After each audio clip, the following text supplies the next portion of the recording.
inicio a la segunda charla del tema de la jornada, que es la longevidad, nada más y nada menos. Hoy en día yo creo que todos nos sentimos jóvenes, ¿no?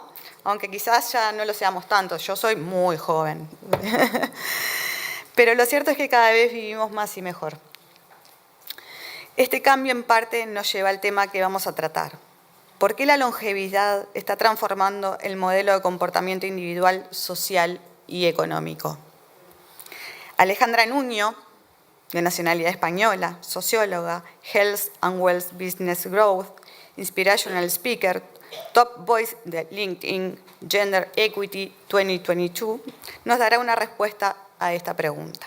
Recibimos con un gran aplauso a Alejandra.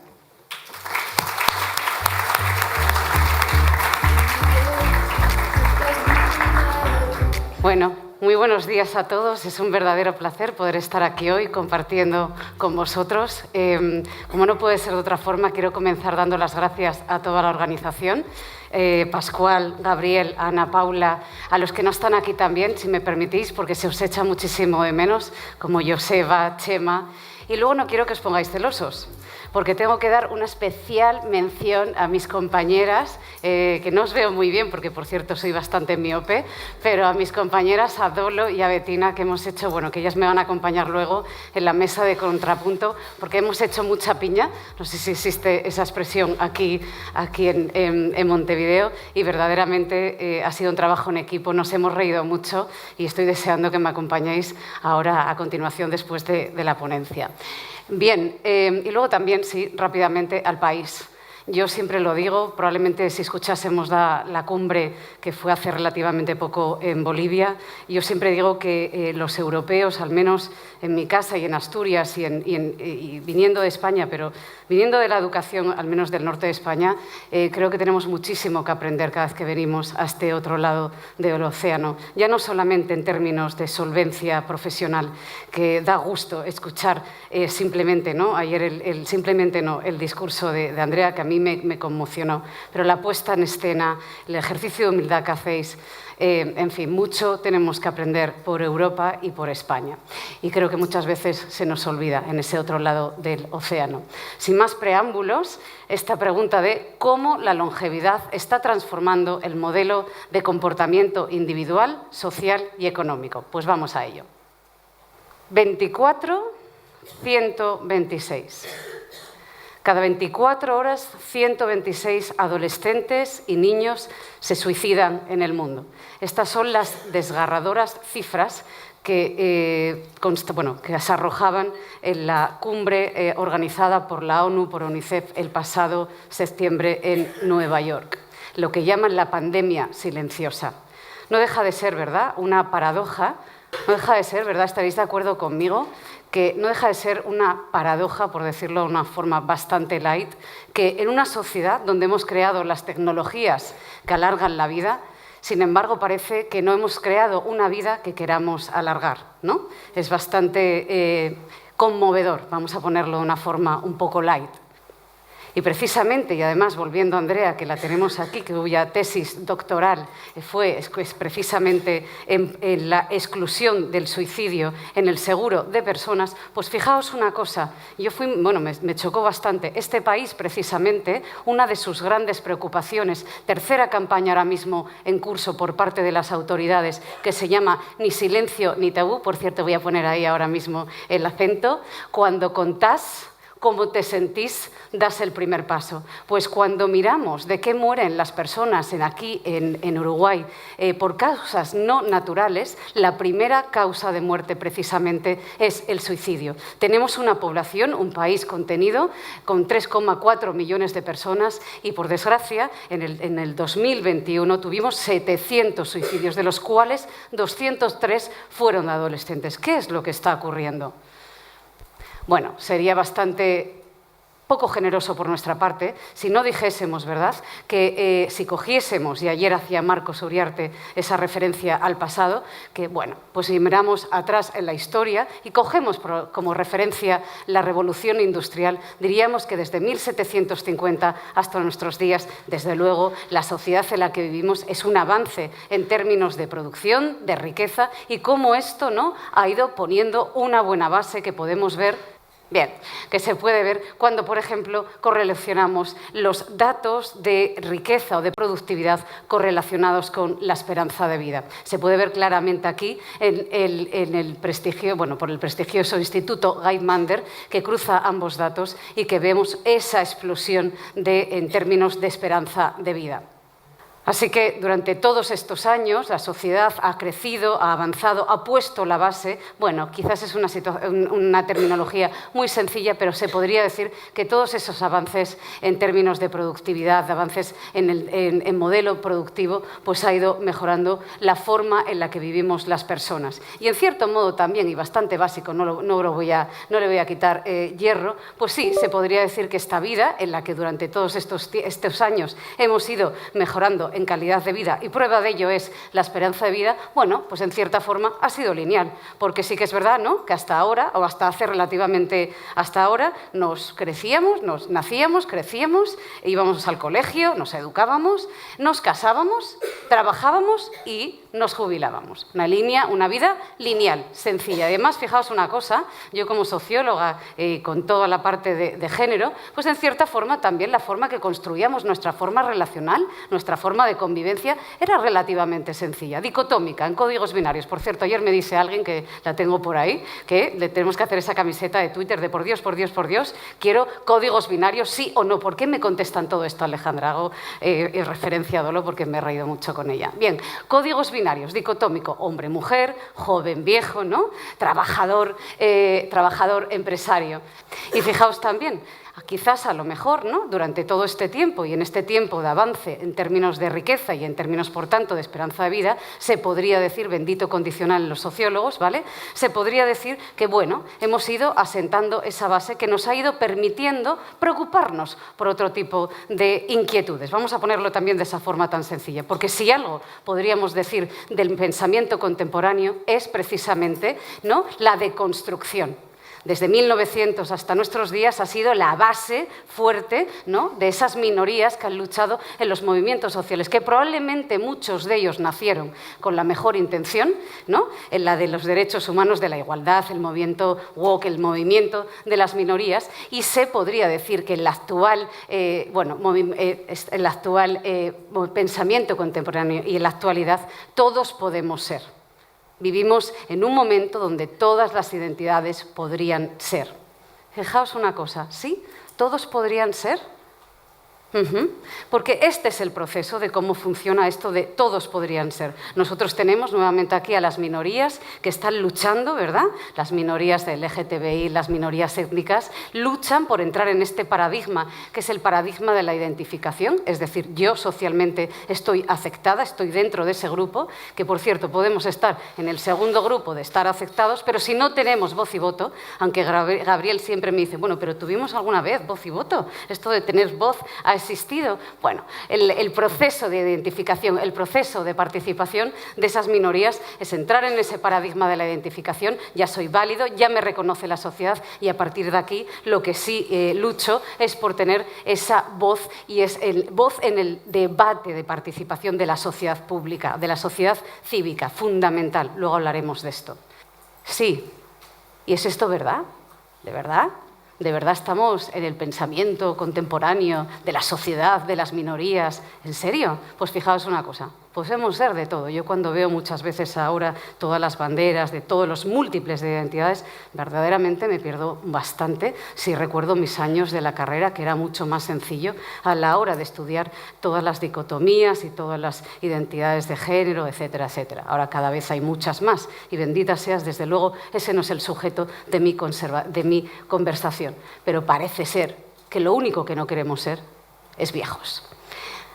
Bueno, y estos son los textos, ¿verdad, Dolo? Alejandra, de aquí pasas, lo dices abiertamente además. No voy a entrar en datos, es inevitable poner datos de contexto, pero luego vamos a entrar en la mesa de contrapunto y vamos a darle mucha más profundidad.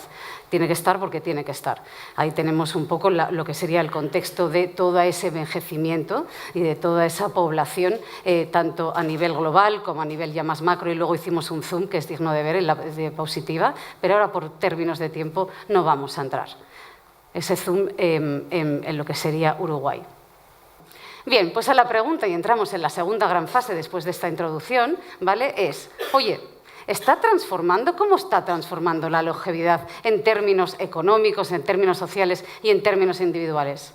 Pues bastante sencillo, voy a ir a respuestas muy sencillas. En términos sociales, que luego va a entrar Bettina a hablar en mayor profundidad, pues sí, todos sabemos, ¿no?, que vivimos en unas sociedades donde cada vez más la cuota de la soledad no deseada es una realidad. No será la primera vez ni la última vez, por desgracia, que asistimos todos los días a titulares de ancianos que llevan muertos una serie de tiempo en sus casas y ni siquiera nos hemos enterado. Y además también vamos a ser honestos, todos sabemos que quién cuida al cuidador, pero que además el cuidador en la mayoría de las sociedades sigue teniendo un patrón completamente femenino. Así que esto de las identidades, de que vivimos en un mundo contemporáneo, hello, ¿vale? Y por último, bueno, también recientemente, y lo hablaba Dolo, y además también en España estos días había un magnífico reportaje de acaba de salir recientemente por la ONU el informe de edadismo. Pues sí, cuando hablamos de los retos y de cómo la longevidad está ahora mismo afectando en términos relacionales de comportamientos de la sociedad, más allá del reto de la soledad no deseada y que siga habiendo ese patrón femenino que es el que cubre precisamente el cuidador, sinceramente, señores y señoras, 1 de cada 3 personas en este mundo ahora mismo tiene comportamientos edadistas. Esto es una realidad. Y en este país, en el mío, antes de ayer, que con este cambio de horario, salía la primera sentencia contra una gran tecnológica que dice el marco regulatorio ya se está empezando a poner serio y decir, se acabó. Esto de despedir a gente porque tiene 58 años, que además es fácilmente probar, se acabó. Porque si hay un entorno donde verdaderamente se concentran los comportamientos edadistas, curiosamente, es en el entorno laboral.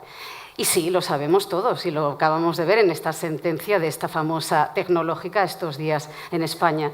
El talento senior es un coste, las empresas no lo quieren mantener, está clarísimo, datos por ejemplo de la pandemia, el colectivo de los seniors fueron los que pusieron más en la calle y los que despidieron, por ejemplo en sociedades como la del Reino Unido. La formación, que Dolo luego nos va a dar también datos clarísimamente, es un coste, cada vez hay menos inversión en formación y tendríamos que preguntarnos cuánto nos está costando la falta de formación y de esa reskilling de nuestros trabajadores y trabajadoras. Creo que es en torno a unos $42.000 anuales en la no formación de nuestros trabajadores.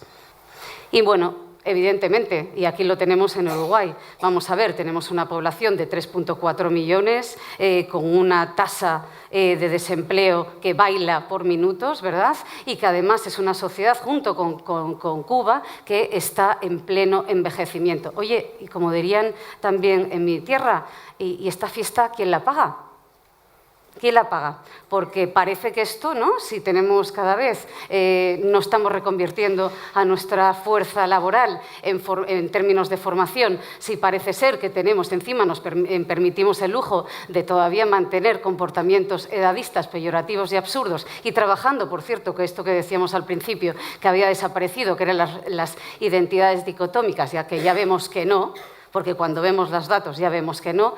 ¿Cómo vamos a mantener los sistemas? Entonces, a la pregunta de la longevidad, ¿cómo está impactando en nuestra economía? ¿Vosotros cuál creéis que es la respuesta? Y mi pregunta, sobre todo, es ¿cómo nos estamos preparando? Y también sabemos, cuarto punto, en términos de espacio, ¿están las ciudades preparadas? ¿Están los entornos preparados? ¿Creéis de verdad que estamos preparados para esto? Pero ya no solamente esto, porque vivimos en la sociedad que decíamos al principio, ¿verdad?, que vivimos en la sociedad del avance tecnológico. Es más, Y los pueblinos y las zonas rurales y las ciudades están adecuando, somos capaces de asumir la disrupción tecnológica, que precisamente es la forma de discriminar y de dejar a colectivos como los mayores fuera de nuestras ciudades. ¿En qué quedamos? ¿Vivimos en la disrupción o vivimos todavía en no sé qué momento? Bien, y esta, por defecto profesional y académico, pues para mí es una de las principales. ¿Queréis que os diga? Y es como la longevidad en términos de diversidad. Oye, fijaos, se nos llena la boca. La longevidad, el reto educacional. Todos tenemos, ¿no?, que aprender, que mejorar en esto de la prevención. Vamos a hacer medicina preventiva, no vamos a hacer medicina reactiva. ¿Y de verdad creéis que todos estamos capacitados para cuidarnos? ¿Sí? ¿Todos estamos capacitados para cuidarnos? Porque yo no lo tengo tan claro. Y ya sé que esto no suena muy políticamente correcto. La propia diversidad va en competencia, en cierta forma, con nuestra propia naturaleza. A lo mejor, cuando yo me levanto, o vamos a irnos a términos económicos, si 2,5 millones de españoles todos los días al levantarse toman opiáceos para poder producir, si hay una desafección social tremenda, si la gente está adolecida de una soledad deseada, ¿de verdad me estáis diciendo en esta falacia de la igualdad de que todos estamos preparados para autocuidarnos? ¿De verdad lo creemos? Yo no lo tengo tan claro. Y luego también vamos a ser honestos. ¿Qué es esto de la participación de las minorías y el rollo que acabo de contar de la identificación? Porque ¿hasta dónde llega lo humano? ¿Hasta dónde?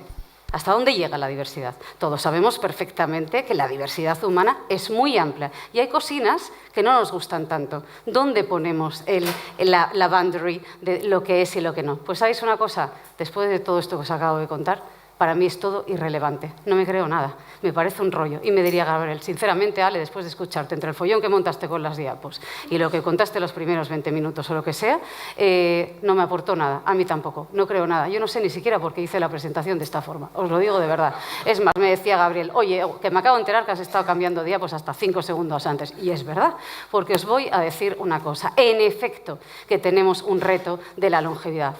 Sería bastante absurdo no reconocerlo. Nos sobran datos y ahora las grandes profesionales lo van a ahondar ahora mucho más. Y por supuesto que teníamos, lo veíamos ayer con Marcos, ¿no?, en ese ring que estaba a punto de entrar el cambio climático, que era extremadamente grande. Por supuesto, cambio climático, reto tecnológico y claro que sí que el nuevo mapa demográfico está siendo un antes y un después en esto del entorno VUCA y de la dificultad de la policrisis donde vivimos. Pues sabéis una cosa, yo me voy a mojar y esto es en lo que yo creo y es mi discurso y es mi libro. Para mí el problema no es ni la longevidad, ni es la tecnología, ni es el cambio climático. Fijaos, para mí, para muchos académicos, que no yo, nuestra gran preocupación en estos momentos es la pérdida tan absoluta de lo que se llama el rigor de la fuente. Vivimos en una sociedad que está marcada por la democratización de la información y probablemente estamos ante una sociedad cuya paradoja es que además, vivimos en una sociedad cuya paradoja es la sociedad de la información y creo que estamos más desinformados que nunca. ¿Y sabéis lo que puede pasar cuando estamos más desinformados que nunca? Que vivimos en las supernarrativas de las narrativas. Nosotros escuchamos algunos contextos, no voy a entrar en política, pero es desde luego admirable el nivel de eufemismos para llamar a una cosa rojo. Es alucinante. Claro, señores, a partir de aquí, yo, en mi pequeño mundo académico, he creado esto que se llama mi concepto de la sociedad del kilómetro cero, que no es otra cosa que resetear.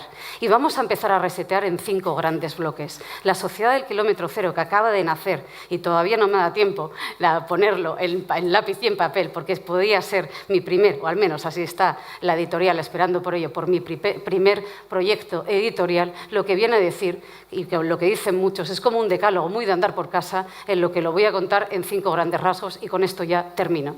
Al final, nuestra gran preocupación, o al menos de este halo, es, como os decía antes, la recuperación de la confianza en la participación ciudadana en el debate público. ¿Y sabéis cómo lo vamos a hacer? Lo vamos a hacer con la educación, que puede sonar bastante basics, ¿vale? Bastante basics, pero es que tenemos el sentido de la educación puramente funcional, lo cual me parece absolutamente prioritario, porque no cabe la menor duda que tenemos que afrontar un cambio tremendo en términos de habilidades y de cómo vamos a afrontar, entre otras cosas, el reto intergeneracional. En eso estamos todos de acuerdo, pero ¿verdaderamente la educación tiene que ser tan mercantilista? ¿Dónde está esa educación que promueve el pensamiento crítico y que promueve los espacios de debate que tanto habéis reivindicado todos vosotros en este día y medio que llevamos conjuntamente? Porque tenemos una sociedad de masas, de gente con un montón de licenciaturas, ¿y qué pasa? De gente que tiene que afrontar ese cambio tecnológico con todas esas competencias digitales, ¿y qué pasa con las competencias sociales? Porque la polarización está en unos niveles tremendos en este momento. Así que, fijaos una cosa, yo quiero individuos, quiero una educación, sí, por supuesto, funcional, pero una educación también que me ayude a tener competencias sociales, que reclame el conocimiento de discernir, del pensamiento, del espacio, del debate público y del debate entre personas. Generar esos espacios de diálogo tan importantes desde la serenidad, no desde la fragmentación social de los unos contra los otros. Y sí, desde luego, una sociedad de masas que busca, ¿no?, como os decía, esos individuos pensantes, más allá de la sociedad de masas. Así que yo no sé, Gabriel, cuando hablamos tú y yo, si tenemos voz o no, pero desde luego cuando los patrones de consumo informativo con la gente joven, hablo mismamente de mi hijo no se informa por los medios tradicionales, por supuesto no por los físicos, ni siquiera por los digitales, ¿vale? Hoy en día la gente joven se informa por TikTok y por Snapchat. Y mi pregunta es cuáles son las fuentes que están ahí y cuál es la narrativa que estos chicos o chicas están llegando. No sé si solamente es una cuestión de gente joven o también de gente senior o más mayor, pero esta es la realidad. Así que sí, para mí el gran debate y la gran respuesta a los retos que tenemos, tanto en términos de tecnología como en términos de longevidad o como en términos de ese gran monstruo que estaba ahí esperando para entrar al ring de Marcos Uriarte, es la importancia que tenemos como sociedad de recuperar la participación, la confianza en la sociedad cívica que quiere participar en el debate público a través de la fuente y el rigor, buscando una educación que empodere a la sociedad y a los individuos más allá de las funcionalidades técnicas, pero sino también que produzca personas que sean capaces de debatir y que sean capaces de discernir, porque creo que si algo aceleró la pandemia es lo que llamamos nosotros los sociólogos los New Public Goods. Los New Public Goods que a defecto de todos esos espacios que como consecuencia de la pandemia sufrieron una desglobalización, sin embargo hubo otros espacios que fueron los nuevos espacios globalizados. Y no tengáis ninguna duda que esos dos espacios globalizados, por mucho que escuchemos narrativas absolutamente diferentes, se llaman educación y se llama salud. Y eso no pertenece a ninguna ideología ni a ninguna capitalización. Eso es un derecho que nosotros, desde 1750, gracias a los modelos productivos que han ido mejorando nuestras vidas, somos capital social. Y esto es lo que pasa cuando hacemos las cosas bien, que no bien con estos mandos. Pero quiero dar las gracias a Betina porque, bueno, cuando las personas creamos, cuando las compañías crean espacios de diálogo y escuchan a las personas, esto es lo que pasa, que salen testimonios que no... Algunos hablarán de greenwashing, pero la realidad es que no podemos comprar el testimonio de Sancor Seguros con su proyecto maravilloso que se llama Manteniéndonos Activos y con el testimonio del señor Mondino, que ha sido súper amable de mandarnos su vídeo en el que habla de este programa y os hemos intentado sacar bocadillos ahí a la izquierda. Luego lo podéis ver con más calma. Todo cambio siempre tiene un impacto, ¿sí? Y bueno, la idea es que en realidad tenemos el potencial para poder seguir desarrollándonos individualmente y colectivamente, ¿sí? Y la idea es seguir siendo útiles, ¿sí? Y bueno, no quiero ahondar más en el tema porque para eso están los especialistas. Solamente me resta agradecer a Sancor Seguros, a nuestra empresa, ¿sí?, por haber pensado en sus empleados y en este programa, en este proyecto que realmente es muy útil.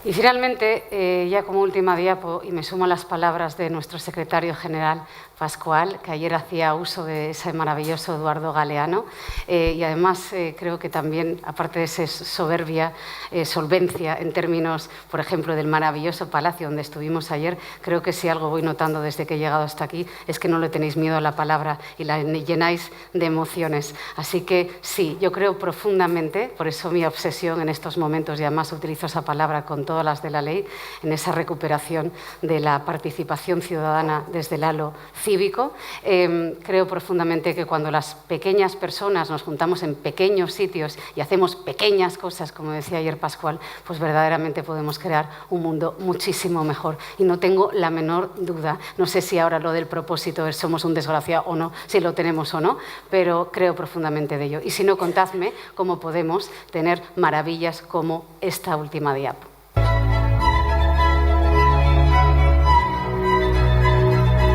Así que al reto de la longevidad, a sumarle años a la vida, absolutamente sí, y bajo el contexto nuestro de que cada uno podemos aportar en el cambio y hacer que esta vida sea una vida muchísimo más equitativa y muchísimo más digna. Y en nuestra mano está el poder contribuir a este cambio. Muchísimas gracias a todos.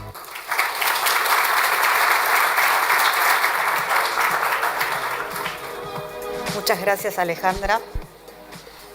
Para continuar con este tema, vamos a invitar a nuestros sillones a Dolores Liendo, directora de Patrimonio e Inversiones de Mercer para Argentina, Uruguay y Paraguay, y a Bettina del Valle Azugna, desde Argentina, gerente de sustentabilidad del Grupo Sanco Seguros.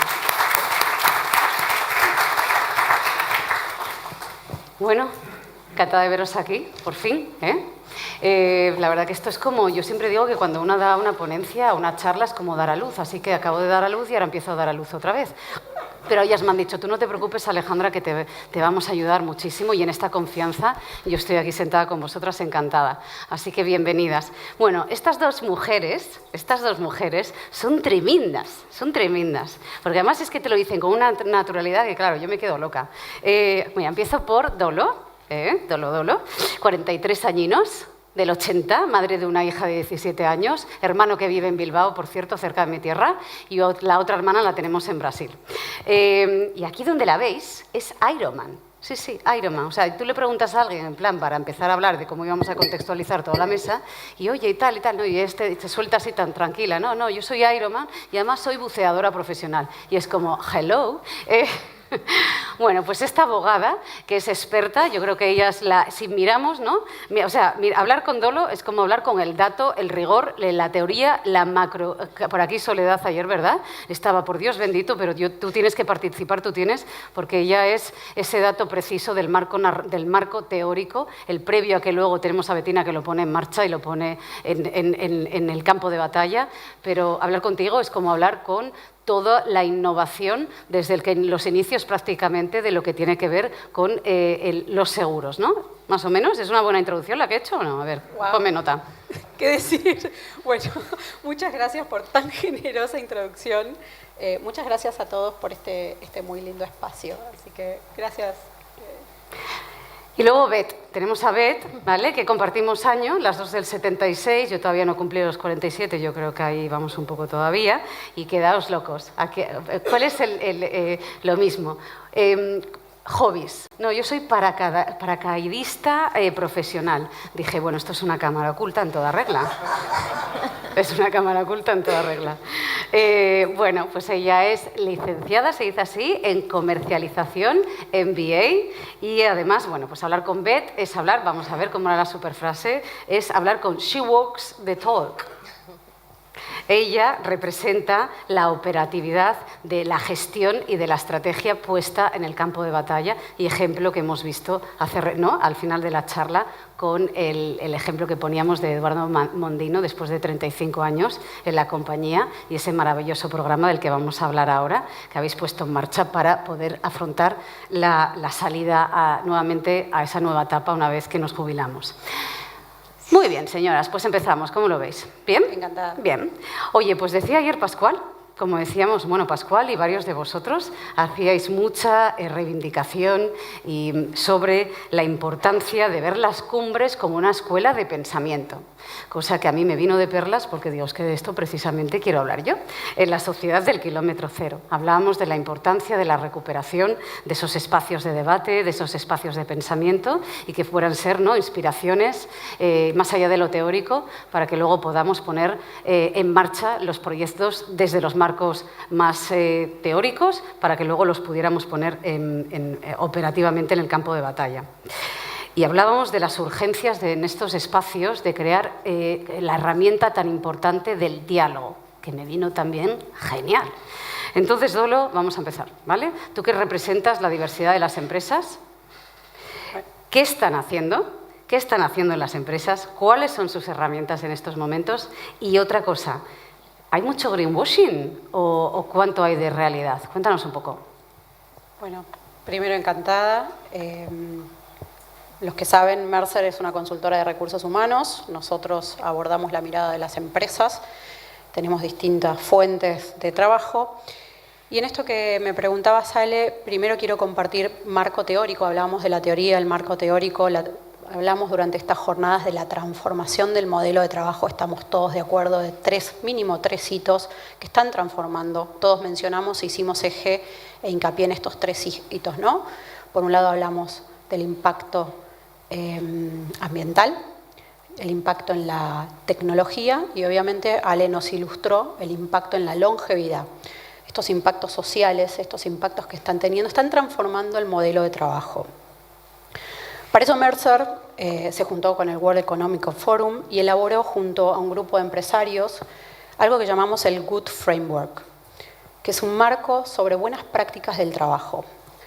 Tiene varios ejes, pero me voy a detener justamente en el eje y en el rol que tiene que tener la empresa en la protección. Y cuando hablamos de la protección, tiene otros varios ejes, varios objetivos, pero quiero detenerme nuevamente en dos. Primero, los beneficios, el rol de las empresas de acercar beneficios como herramientas. Los beneficios son herramientas. Estos beneficios, ¿cómo hacemos las organizaciones? ¿Qué hacen las organizaciones para acercar una propuesta de valor que contenga esos beneficios que hacen la diferencia, esos beneficios que están en los momentos que importan del colaborador? Los espacios de escucha. Ahí está la comunicación. Nosotros podemos, como organización, las organizaciones pueden tener los mejores beneficios que pensemos. Voy a poner un simple ejemplo que debatíamos ayer con Alejandra. Para implementar un beneficio en una empresa nos lleva muchísimo tiempo y requiere muchísimo esfuerzo económico. Entonces, es común que digamos, bueno, llega el verano, vamos a implementar la guardería de verano, la colonia de verano. Ahora, yo me pregunto, ¿tenemos medido cuántos colaboradores tienen hijos en edad que vayan a colonia? ¿Tenemos medido si es un beneficio que generará impacto en la comunidad de nuestros colaboradores? ¿Lo comunico con bombos y platillos? ¿Qué hago con la otra parte de la comunidad de colaboradores que tengo en la organización? ¿Van a estar felices por ese beneficio? Bueno, siempre implementan beneficios para los que tienen hijos, la población joven, ¿no? Siempre, claro, kit escolar, la guardería, el beneficio de maternidad. ¿Y a mí cuándo? Yo no quiero tener hijos, yo no tengo hijos, ¿no? Entonces, por eso el espacio escucha asertiva, ayuda a las organizaciones a orientar sus recursos. ¿Y por qué me detengo en esto? ¿Y qué tiene que ver, cómo lo relacionamos con la longevidad, ¿no? Bueno, ahí el punto de conexión es que hoy en nuestras organizaciones tenemos por lo menos conviviendo 4 generaciones. ¡Wow! Los líderes de recursos humanos tienen el gran desafío de armar una propuesta de valor que tenga contenta a esta diversidad poblacional, que no sea expulsiva de la organización. Hace un rato Ale mencionaba el costo del talento y la salida del talento, el talento senior, ese talento que invertimos tanto para que se transforme y sea un colaborador que impacta positivamente y que suma valor en la organización. El costo, a través de una consultora del grupo Marsh McLennan, que es Oliver Wyman, es de $42.000 anuales. Un talento que se nos va y incorporar un nuevo talento nos sale $42.000. O sea, ¿podemos reinventarlo? ¿Podemos hacer un upskilling? Entonces hoy tenemos que pensar que tenemos estas 4 generaciones conviviendo, tenemos que escucharlas, tenemos que entender ¿Qué los motiva a quedarse, a perdurar? Y voy a dejar otro dato que no compartí contigo y con esto cierro. Eso no se hace. Hay dos razones, según la Global Talent Trends, hay dos razones por las cuales un colaborador no se retira, no se jubila de una organización. La primera es económica, es no me alcanza la plata, con lo que me voy a jubilar no me alcanza la plata. Y la segunda es, soy un ciudadano productivo, soy activo, tengo power, quiero seguir sumando a la comunidad, quiero seguir aportando. ¿Qué voy a hacer en mi casa si me voy y me quedo en casa? Ese impacto emocional. Y con eso, Ale, te doy pie. Sí, además es que nos lo pones, ¿verdad?, con la esta para entrar en el billar, ¿no? Porque Beth, ella ponía en valor, y lo decíamos, ¿no?, desde ayer ya veníamos hablando de esto, de la importancia de los espacios de diálogo, la importancia de la herramienta de la escucha, y vosotros sois perfectos en este sentido, porque precisamente vuestro programa de Manteniéndonos Activos, que hemos visto el testimonial de Eduardo, nace de la escucha. Cuéntanos un poco. Precisamente, bueno, muchas gracias mis compañeras, muchas gracias a todos, a la organización.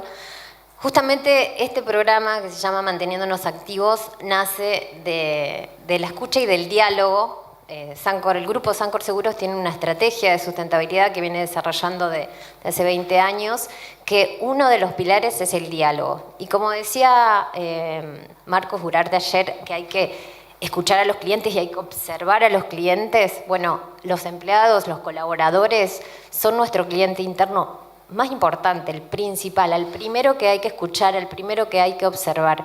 ¿Y qué pasaba con ellos cuando se encontraban en que después de 30 años de darle toda la empresa, 35, 40, 20, de un día para el otro se encontraban que ya no estaban más ahí, que ya no eran más útiles, que ya la vida parecía que se les terminaba, que observábamos que ese colaborador volvía a tomarse un cafecito con sus compañeros y se ponía a llorar, y que nos enterábamos que otros nos contaban que se deprimían o que tenían un estrés, entonces decíamos, algo tenemos que hacer. El grupo Sancor Seguros tiene casi 78 años, es líder en nuestro país. Ellos son los que ayudaron o los que hicieron que estemos ahí en ese lugar. Entonces, la empresa tiene un rol, una responsabilidad y el poder de hacer algo por ellos. Entonces, ahí nace este programa. Manteniéndonos Activos nació hace 11 años, ya va por la 8ª edición.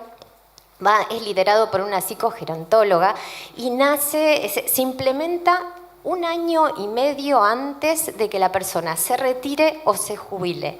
En ese año y medio hay 11 encuentros con profesionales de la salud, de concientización, de sensibilización, de motivación, como para brindarle todas las herramientas para poder afrontar este nuevo paradigma de la longevidad. No se termina el mundo, no se termina la vida cuando se retiran del grupo Sancor Seguros. Ahí empieza otra etapa. Empieza una etapa de nuevos emprendimientos, de nuevos estudios, de una nueva forma de ver la vida. Todos pasamos por un proceso de envejecimiento desde que nacemos. Entonces, eso es lo importante de entenderlo y de que no hay un corte de una etapa ahí, no hay un corte de la vida laboral, sino que o del disfrute, sino que empieza toda una etapa del descanso y del disfrute, de salir de una trayectoria o de una historia laboral y empezar quizás con un nuevo emprendimiento, con un nuevo estudio, con un nuevo idioma. Pero para ello se necesita todo este apoyo y la verdad que, como lo decía Eduardo Mondino, que bueno, recordando las palabras de Andrea Signorino, que lo que debemos estar nosotros haciendo es poner el ser humano en el centro. Es Eduardo Mondino, no es un empleado más. Es Eduardo Mondino que después de que le dio 35 años de trabajo con su formación de líder en tecnología. Eso es para el grupo Sancor Seguros él, y por eso es que trabajamos y que llevamos adelante este programa, para poder dar esas herramientas y para poder hacer que siga esta sustentabilidad para todas las personas. Bueno, de hecho, no hemos podido ver bien, creo, el vídeo de Eduardo, pero Es muy gracioso, de hecho el equipo de producción sacaba los bocadillos al lado y hay una frase que él dice, sí, porque nuestra empresa, o sea, se ha jubilado después de 35 años, ha pasado... Un año y medio. Un año y medio y él sigue hablando de nuestra empresa. O sea, me decía, cuando lo hablábamos, me decía, Alejandra, no me lo puedo creer, pero bueno. Hablemos de sentido de pertenencia, de crear cultura. Exactamente. Oye, voy a cambiar de tercio, me lo voy a llevar otra vez a mi terreno y voy a ir al tema de la educación, que ya hemos visto que nos parecía, ¿no?, que era una reivindicación en el concepto de la sociedad del kilómetro cero, porque además habláis que había, me decíais ayer, ¿no?, que había tres grandes razones por las que perdíamos el talento. Una de ellas era el jefe. Y además me llama mucho la atención porque decían, no sé si te has dado cuenta, en diferentes ámbitos, conversaciones de café, etcétera, que muchas hablaban del jefe, ¿no? Y esa transición hacia el liderazgo, y qué importante es entonces, ¿no?, estos individuos de los que reclamábamos antes, en esa educación y en esos marcos narrativos que tenemos que crear, esas neutralidades, y que empecemos, ¿no?, a trabajar con esos, que sigamos trabajando con esos marcos dicotómicos tan improductivos y tan aburridísimos. Bueno. Dolo, espera un segundín, una cosita. Tú quiero que me hables de la educación desde el ámbito funcional, ¿vale? Desde el ámbito funcional. ¿Nos puedes contar desde cómo la empresa puede contribuir a la ayuda, desde guarderías, etcétera y tal, becas, hablamos de todo ello, y además también, ¿no?, por supuesto, de cómo podemos mejorar, porque no nos vamos a rasgar aquí las vestiduras, es importante que veamos la educación y cómo ese reciclaje continuado y cómo lo podemos hacer desde el ámbito corporativo. Bueno, muchísimas gracias.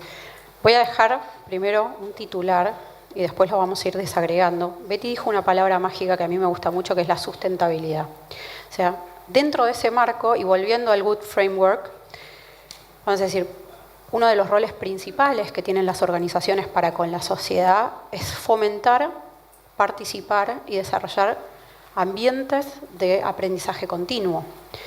Si nos vamos pura y exclusivamente a la vida laboral, hay un interés, ¿no? Yo contrato un colaborador sin seniority, lo voy formando para mi propio interés, para que vaya generando y aporte dentro de la organización en función de los roles y funciones que, de acuerdo a un plan de desarrollo y de crecimiento dentro de la organización, va a tener ese colaborador, ¿correcto?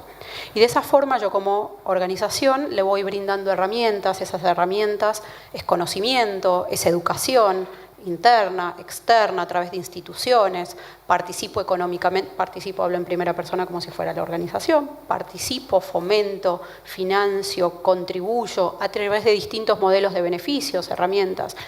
Podemos tener herramientas, como mencionaba recién Ale, cuando nuestros hijos están en kinder en Argentina, es un beneficio estatutario, es decir, es legal cubrir la guardería si somos organizaciones de más de 100 personas. Hay que dar el beneficio efectivo, si somos menos es diferente. Luego está la ayuda escolar, que viene financiada de parte de la Seguridad Social. Algunas organizaciones dan un plus y demás. Luego, cuando llegamos a la vida universitaria y académica, vuelve la organización a ser parte. Pero hay un interés, ¿no? Pero pensemos más allá de la organización. La organización está generando ciudadanos más educados. Las organizaciones están contribuyendo de esa forma, más allá del interés propio que tienen en el desarrollo de ese individuo dentro de la organización. Con lo cual, sin duda, la educación es un pilar fundamental. Y ahí vuelvo y traigo de vuelta el talento senior, ¿no? Nuestras instituciones educativas están preparadas para recibir a este talento senior, o es expulsivo. Yo invito, si alguno en esta sala, luego de los 35 años, estudió una segunda carrera, no posgrado, sino carrera de grado. ¿Alguno de esta sala ha tenido la iniciativa de estudiar una segunda carrera? ¿Cómo te sentías cuando fuiste a la universidad post 35? Fue una tecnicatura, pero sí. Yo soy la eterna estudiante, así que me sentí muy bien. Un poco diferente quizás, porque estamos frente a chicos mucho más jóvenes y con una forma diferente de enfocar la vida y el estudio en sí. Exacto, nos sentimos diferentes. O sea, y yo digo, una persona de 35, hoy a mí me parece re joven, ¿no? Pero yo digo, yo me encontraba hace unos días pensando, digo, me encantaría estudiar, la mujer de mi papá, por ejemplo, que tiene 47 años, está a punto de recibirse de psicóloga, es su segunda carrera, la admiro muchísimo, muchísimo. Y ella me cuenta, son todos jóvenes, y yo estoy ahí con mi empuje y mi mirada diversa en mi grupo de estudio, y aporto. Ahora, wow, qué coraje se inscribió, y requirió coraje, nuestras instituciones no están preparadas. Entonces yo digo, estos son los cambios que tenemos que pensar desde la educación y fomentar, porque nosotros a los 45 somos muy jóvenes. A los 45, a los 50, es la nueva juventud. Tenemos otras inquietudes, más allá de lo que nos aporte la organización, ¿no? Y ahora, Beth, vamos a trabajar más contigo el ámbito de la educación en términos sociales. Es decir, más allá de la práctica técnica, que es fundamental, porque al final estamos hablando de esa rueda y ese impacto, ¿no?, que tiene todo lo que tiene que ver con educación y al final el impacto en la sociedad, que va en pro de todos nosotros. Vosotros trabajáis mucho los 5 criterios ¿cómo? Cuéntanos, es que, ¿sabes que yo nunca digo sustentable? Nosotros decimos sostenibilidad, es como completamente diferente, ahí me lío un poco, pero cuéntanos un poco todo lo que vosotros estáis haciendo en pro de esa dificultad, de ese reto, que hablábamos también de la diversidad y de que se da por hecho en esta sociedad que todos somos capaces, ¿no?, ahora que tan importante es, sobre todo en costes sanitarios, etcétera, pero que se da por hecho que todos nos podemos cuidar. Cuéntanos qué son los individuos sustentables y cómo vosotros estáis aportando en esa educación que va más allá de lo técnico. Sí, justamente cuando hablabas en tu presentación de la falacia del autocuidado, es un poco cierto que si a cada uno no nos enseñan un poco cómo cuidarnos y en realidad si hablamos en los términos del seguro, cómo prevenir, cómo hacer prevención y cómo ser previsores, es un poco difícil. En 2015, que fue un poco cuando se lanzaron los Objetivos de Desarrollo Sostenible y nos pusimos a pensar desde el CEO y bueno, los directores y demás, ¿qué podíamos hacer con respecto a esto? Dijimos, bueno, ¿cómo queremos que sea un ciudadano sustentable para el grupo Sancor Seguros? ¿Qué es ser sustentable o sostenible? Para mí son lo mismo.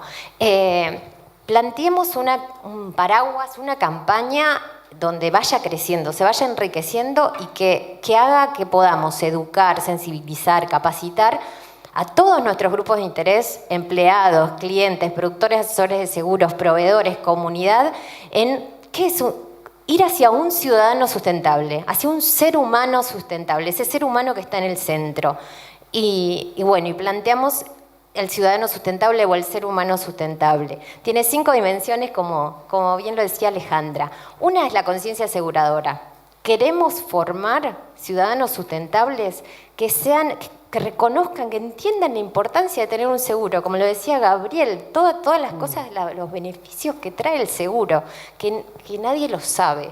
Entonces, trabajemos en formar esos ciudadanos sustentables en términos de previsión, en términos de la importancia de tener un seguro de vida, un seguro para los hijos, un seguro en esos términos. Trabajemos ese eje.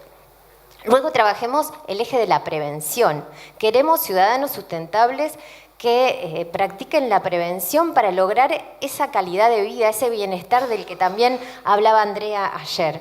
O sea, la aseguradora puede contribuir a ese bienestar y esa calidad de vida enseñando, educando sobre prevención, sobre no usar el celular mientras se maneja, sobre usar el cinturón de seguridad, sobre usar un casco si tenés moto, sobre brindar las mejores condiciones de higiene y seguridad a tus empleados si tenés una empresa.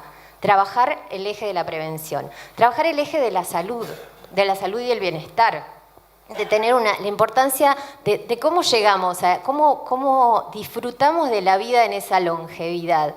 Necesitamos una nutrición adecuada, necesitamos hacer actividad habitual, necesitamos hacernos chequeos periódicos de salud. Todo eso necesita, en esta falacia del autocuidado, se necesita la educación, la capacitación, la formación, el entender los beneficios de que uno va a tener una mejor calidad de vida si trabaja en prevención, si trabaja en salud, en sí mismo, en cada uno de esos roles, empleado, cliente, productor de seguros, proveedor, comunidad. El cuarto eje es la ética y la integridad. Queremos un ciudadano sustentable o trabajar hacia un ciudadano sustentable que tenga valores cooperativos. Somos una cooperativa, necesitamos fomentar esos valores. Que se preocupe por la diversidad, que sea inclusivo, que sea diverso, que en nuestro caso, como somos una aseguradora, que no propicie el fraude, que no propicie el lavado de activos, trabajar esos temas en los que la aseguradora generalmente trabaja, pero para el beneficio, para formar ciudadanos sustentables. Y el último eje, que es ese gran gigante que mostró ayer Marcos, un eje de contribuir con el cuidado ambiental, contribuir con el cuidado de nuestra casa. Queremos ciudadanos sustentables que ayuden al Grupo Sancor Seguros a combatir el cambio climático desde su lugar. Desde sumarse a nuestra política de digitalización, de usar nuestras herramientas web, de usar responsablemente los recursos, de darle un destino sustentable a los residuos, sumarse, educar y capacitar en ese sentido. Esas son las 5 dimensiones de ir a este ciudadano sustentable. Muchísimas gracias. Veo, Erika, que ya estáis como diciendo, estáis fuerísima de tiempo. Vivimos en la sociedad de la dificultad cognitiva del foco. Yo profundamente lo tengo, se habrá notado. Un titular. Para el cierre, un titular. Nuestro aporte no es nunca pequeño, somos pequeñas personas, pero con nuestro pequeño aporte tenemos el poder de impactar positivamente en otros. Nunca olvidemos la importancia de eso. Titular. Si estamos en una empresa, la empresa tiene una responsabilidad, la empresa tiene un poder. Y ese poder y esa responsabilidad hay que ejercerla para cambiar el mundo y para ser todos mucho más sustentables y lograr un mundo mejor. Muchísimas gracias y muchísimas gracias a todos. Gracias.